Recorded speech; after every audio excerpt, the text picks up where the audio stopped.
Hey everybody, it's Kneecap here, and in this video I'm going to be talking about the race to the world first, the killing of Sylvanas here, 9.1, and this will probably be a bit of a longer video, just because I have a lot of topics on this I want to cover. I want to talk about Limit's perspective, Echo's perspective, global release type stuff, ranking the race, ranking the raid, all those kind of things. So come along with me for this ride.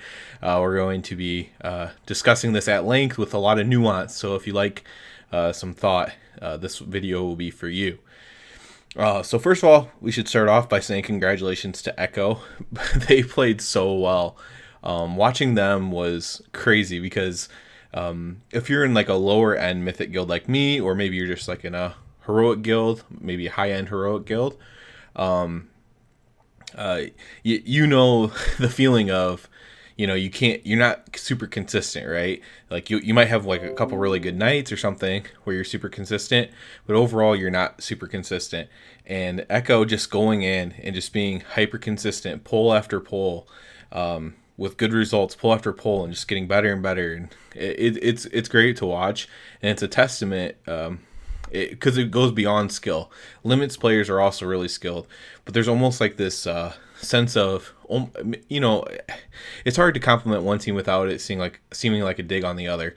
So let me just say right now at the start of the video, when I compliment Limit or Echo, I'm not dissing the other team, but it almost seems like Echo's team has a little bit more like professionalism in them, where I show up to work on time, I do all my work, I go above and beyond, and it seems like they have kind of like that, to where they're always consistent.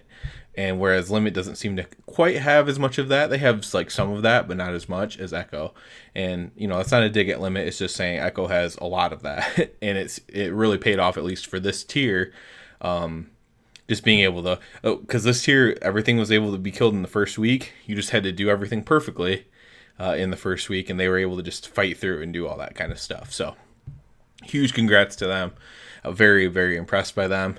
And I also thought that their streaming coverage was pretty good as well, even though I'm mostly more of an NA person, and therefore I kind of follow more Limit stuff because it's more in my time zone and stuff. So I was very impressed with them all around. So, first of all, we did congratulations, but now let's talk about the raid itself. So, Sanctum Domination, I'm having a blast in there. I think a lot of guilds like mine will really, really enjoy this raid. Without having the best comps, the raid will feel a lot more challenging, including bosses that were really easy for Echo and Limit. The raid's going to feel a lot more challenging for more average guilds who still clear, whether it's mythic or heroic. Like we're cutting edge guild, but we're very casual about it. And I feel like this raid is going to be great for us. I feel like it's going to be great for even like world 200, so 200 to however many people get CE. At the very least, I think it's going to feel really good to them. Because you're not going to have the perfect comps in those guilds, and you probably will need like the shards and all the gear to kind of overcome some of the fights, because you don't have like 3 holy paladins or something to do damage for a fight. So you actually need the extra damage from the gear or from the shards to overcome it. And so I think because of that, everyone's going to feel like their character's getting stronger as they go. And as your character gets stronger, you're going to take down a new boss. And I think that's a really rewarding and probably how raiding should be. I think Nathria could have used a player progression similar to Shards of Domination. Whereas, with Shards of Domination, yeah, you are pretty much going to have it maxed out in the first month or two. But, I think overall that's fine as well. It'll at least catch you up towards the end of the raid then. So by the first month or two, I imagine everyone's going to be, in the back half of the raid. Everyone who's trying to finish the raid is going to be in the back half of the raid. And maybe people who don't normally finish the raid have a chance to get a little bit closer. Maybe they have a chance to finish it. So I think that's good as well.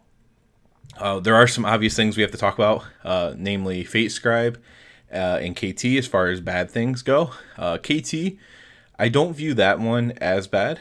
Personally, I do put that one more on Blizzard. I normally try to see things from all sides, but I do kind of put KT's issue more on Blizzard. And by that I mean they knew about the tank bug, so they hotfixed this. If your tank dies, the like little remnants of them, their fractured souls or whatever they are called, kind of just they kind of just go away, right? And so then they use the trinket from the previous boss to, automatically res them, and then they could get out of doing this whole mechanic essentially. Now they knew about this since the PTR. I know it because I watched even low end guilds doing this on the PTR. Not low end, but like, top 100 guild doing this on the PTR, and so even I knew about it as a as like a world 1000 raider or something like that. Even I knew about this. So Blizzard knew about this. They chose not to fix it. That's on them. Of course, the bigger issue was the stop DPS thing. And if there's one thing I could say to Blizzard, if anybody from Blizzard ever sees this video, is you need to start putting harder on enrages on every boss, or every phase of every boss, because this is the only way you're going to stop this. This is kind of like a new meta that, especially since Limit started competing, that has been taking place, where if something's too hard, well, you see if you can just wait until your cooldowns are up and then go from there. And I think having harder enrages will solve that. And also, it will also end up making the races last longer as well, which could be cool too, because you won't be able to just sit and hold for whether that's 20 seconds or 40 seconds or a minute. You won't be able to sit and hold, and I do hope that they do that. So KT was trivialized by that. Fate Scribe.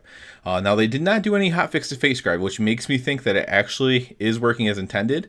And so if you don't know what the whole thing with Fate Scribe is, on Mythic, there's like beam. If you don't know Fate Scribe at all, you have to rotate these runes in a rotational thing around the center of the room and get them to the right spot.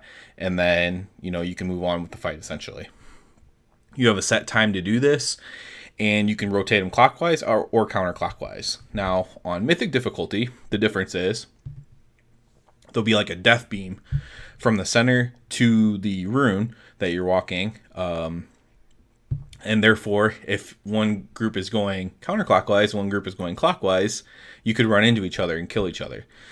So, to counterbalance that, they merely said, well, I think we can just make it every time if we just all go clockwise. We just all go the same way, and then no one will ever hit each other with the line. Now, I do not think that's necessarily intended, but given that Blizzard didn't do anything to it, I'm guessing that that was an option that they had figured out, to where, hey, if you're super fast at doing this, then you can do the mechanic really easy.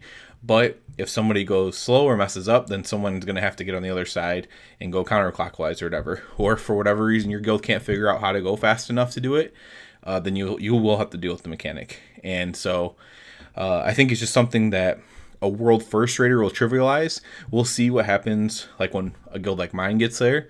If we can do it fast enough. I suspect that we probably can, with enough time and research and stuff like that. But I do think I think it was just kind of a flawed design. I think they probably should have forced you to have to deal with the mechanic. I think the issue with that is the time thing, and so they have to give you enough time, right? They have to give you enough time to be able to stop, like get out of the way of a beam, finish it. But when you give more time, that allows you just to go in one direction, even if it's really far away. And that's the counterbalance with that. And honestly, so what ends up being is it's just not a very good mechanic. It was a good idea. Everyone was pretty hyped for it. But at the end of the day, it's just not a very good mechanic, because you have to give people enough time to complete it properly. But if you complete it, the amount of time to complete it properly, like when they tested it, right? If you test it and it takes, X amount of time to do it properly. Well, that amount of time to do it properly might be enough time to do it improperly. And therein lies the problem, right? So those two bosses were disappointing in that way. Guarding the first ones was also disappointing because it just was not tuned enough. Again, I think when other guilds get there, it will be a little bit harder because they won't have the Holy Pally stack that is available to the world first type guilds. But at the same time, we'll have more shards and more gear when we get there, so maybe that'll make the difference there. And maybe it just was frankly not tuned enough. So that would be unfortunate if it is the case. But we've seen multiple ways to deal with it too, like a solo tank and stuff like that. They did kind of do a hotfix to try to stop the solo tanking, but yeah, that was a disappointing fight as well, because they could have tuned it up higher. I think they worry about stuff like that too much in some cases, because unlike Sludge Fist, this also kind of has some like healing attributes to it that kind of make it rough by having to heal through his big damage ability before you take him into the battery. And so I think they hesitate to put a really strict DPS check on like something that also becomes like a strict healing check as well. And in this case, I don't think that was necessarily the right way to go about it, but it is what it is. I would say that boss is the worst boss. The other two bosses were just disappointments that I think your experience will vary based on the skill level of your guild. Some guilds might actually end up liking those fights just because I'm talking about Fate Scribe and KT, because they just don't have the right comps or whatever, so they might just be more fun for a fight. But Guardian was definitely a letdown. But then on the other side of it, Sylvanas and Painsmith were absolutely amazing fights. Painsmith will go down as one of the best, or the best mid-tier fight probably ever in World of Warcraft. It was an amazing fight. Everything about it is just really cool, including like the ambience of it, of Fate Scribe or of the Painsmith actually like laughing at you and pounding on his anvil while you're dying. It's just a really, really cool and well-made fight. Good job to whoever made that one. And then Sylvanas ended up being really good too. I saw Max actually tweet something just a little bit ago saying it's going to be the easiest CE ever. I don't agree with him on that, honestly, because we had easy CEs in my guild. Like Jaina was really easy for us for whatever reason. We just, once we figured out how to do it, we were able to farm all the mounts for it. N'Zoth was easy for us as well, pretty much. I don't necessarily think Sylvanas will be the easiest one. I think it's just going to be easy. I think sometimes it's just forgotten that it's not only like 100 guilds. It's not only the Hall of Fame that gets CE. There's actually like a lot of us afterwards that get it as well. And I don't think it'll be the easiest CE. I think it will be easy for those really high-end guilds. And then, for other guilds, there's some really hard things about that fight for less organized, less dedicated, less hardcore guilds. So I do not agree with that, but I actually think it's a really good fight. People were worried about the pacing, so Heroic Sylvanas actually kind of sucks. We're actually progging on Heroic still. Sylvanas, we started Mythic, but Heroic Sylvanas is harder than many of the Mythic bosses. And we're still progging on Sylvanas. We might kill it this week if we get to it or do it. But she that's a difficult fight, and the pacing is terrible. The phase 1 is borderline easier on Mythic. The damage is obviously much higher on Mythic, right? But the way the arrows work on Heroic is terrible. The pacing of phase 2 on Heroic is terrible, whereas those issues don't exist on Mythic, and the pacing seems to be quite good. So I think Sylvanas is one of the best boss fights of all time. Shout out to Scripe, who said it might be, and I don't think he's wrong. I think it's one of the best ones. So shout out to him for that. Overall, I'd probably give this raid like a A grade, maybe a high B, which is pretty good. It's not the best. There were some clunkers. If the clunkers were the front bosses, I think that would make people feel better about it. But for me personally, it'll probably end up being like a high A or something. Like I think more casual guilds will enjoy it a little bit more. Now let's talk about like the race, right? So the races grade, I guess you would say. So the race to the world first grade, I would have to, obviously this had to be like an S grade or S tier grade, A plus, whatever you want to call it. And you had Echo and Limit both on Sylvanas. They're both, at some points they were both pulling at the same time. Echo was a bit ahead when that was happening. Then Echo went to bed and Limit pulled ahead of them, and then Limit just was dead. They had no energy left. They had to go to bed, and the Echo woke up and killed it shortly after. But it was just great in that way. It was back and forth. Obviously, NA has a head start, so they get ahead. At the same time, Limit then gets to, or Echo in this case, then gets to, look at their strats, look at their comps, look at their time. Now, those are the lowest things. The timers are actually a really big thing. So they have timers going into the fights, which just means less pulls on it because they don't have to get timers themselves. And so you have all the timers. Think about yourself. If you're probably not statistically, you're not a high, the amount of people that are in the top 10 guilds watching this is going to be 0 or something. So, when you go into a raid, you already have DBM telling you what to do with timers. It's similar to that, in that way, in that they have timers available to them based on Limit. So the head start is kind of canceled out by that, in my opinion. If not, it's extremely close to being canceled out. But so yeah, let's just give this a high grade. I already kind of talked a little bit at the start about how back and forth it was, how great it was, how shout out to Echo and all that kind of stuff.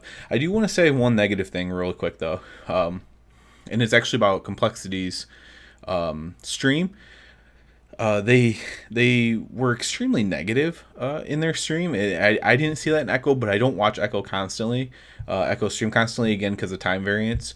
But at one point they were just like, I kind of get it. So Twitch, Twitter, online things like that. There's a lot of memeing on WoW and stuff like that, and I kind of get that part of it, honestly. So for like 20 minutes, they were just kind of ripping on WoW. The casters were for the Complexity stream.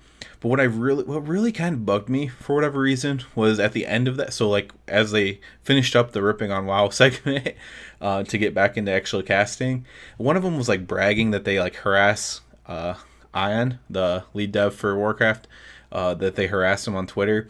And I just thought that was a really bad look for an org like Complexity to have a caster that's representing them to be, saying like that they harass him on Twitter and like bragging about it. And then I guess what really bugged me was that they were doing like a charity thing with it as well, and it was like a thing that like gives therapy and stuff, and you're like kind of like bragging about bullying somebody on Twitter, trying to make them feel bad.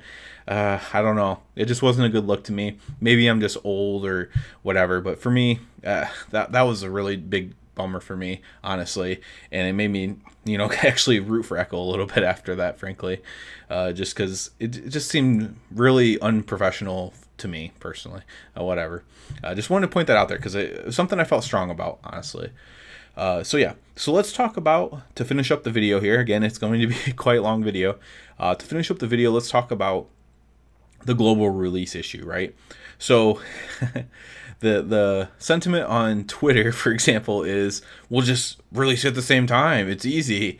But there's not much thought put beyond that, right? Now, if it was guaranteed to be done in 1 week, that makes it a little bit easier. You could do it. But you have to think about it from everyone's perspective, right? So you have to think about it from the EU's perspective, of course, but if you're doing a global release, that also includes China and Korea, and while they did not perform as well as maybe they hoped, but the Aster Guild from China was trying to go for world first this tier, so you have to factor them in too. They matter as well. I think a lot of times, and trust me, I know all about it here in America, but like the EU is very EU centric, right? They're like, yeah, you just start it this time, then the EU can do, and blah blah blah, and they don't really think of outside them, and maybe they also think of NA too, but just not beyond that. Well, I totally get that. In America, we literally only think about America, so I completely get it. I'm not really judging there, just more stating the fact, and yeah, so. It's not quite that easy. There are ways to do it, of course. The one way I saw suggested that was a pretty good thing, but it does require infrastructure from Blizzard, is to do it on a tournament realm, to where the players copy their characters from like after so like on Tuesday morning or whatever, when they copy their character to the tournament realm, do their whole thing, and then when it's all over, they just copy their character back to the regular game. Now, there's issues with this because they do splits, and then they have multiple characters, and it does become more of an issue, but it is possible to do. There is infrastructure problem with that because the tournament realm is not built for this, so they would have to do things to it to make this work. Now, why is that an issue? Just do the work, do the infrastructure. Well, Blizzard doesn't currently sponsor or coordinate at all for the Race to the World First because of issues like this, and because, frankly, the teams have just always done it by themselves, and, the teams make a lot of money doing it by themselves, frankly. So what I want to really convey to people is, beyond Blizzard having to facilitate infrastructure to do this, no matter what the solution is, even if the solution is like having it reset, have it start on Thursday and have resets be a different day for a week or two, and have them reset Thursday. That requires a lot of change of infrastructure for them there as well. It requires people working different shifts for a week or two, the people who do the resets in these different regions, working different shifts and stuff like that. So you could be like, yeah, well, they need to do that for this big event, and that's fair, but that is an issue that you do have to resolve as a company. And so the overall branching issue is that you have to have the teams cooperating with Blizzard. This has to be a partnership. And there's big issues with that because, first of all, the teams make a lot of money from sponsors on their own. So the money that they make has to be the same or more while partnering with Blizzard. That becomes an issue because of things like, for example, I mentioned the complexity stream. You can't be, memeing on the game that you're partnered up with for 20 minutes and then brag about harassing the lead dev on Twitter. That's not something you can do when you're partnered with it.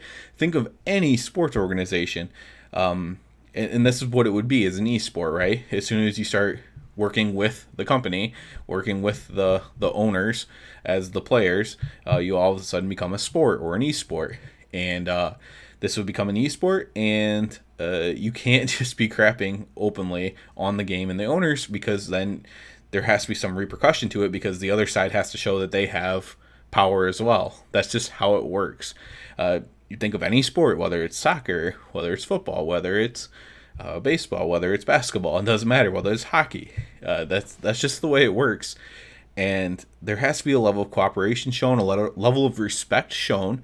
And I don't think that's an issue for like Roger Brown, for Scripe, for Max. I think it's an issue for some of the players. I think it's an issue for some of the casters. Blizzard would want to have their own casters in there to make sure that none of this stuff is happening. Because why would they trust them, right? So it becomes a huge issue. And if the organizations could work with Blizzard to make sure that they're making money, and I mean the organizations are making money, the players are making money. Let me be clear here. I'm not a corporate shill or anything like that. I want the players to make as much money as they can. So the number one thing is, if they're working with Blizzard, they have to make sure they're making as much money as they can.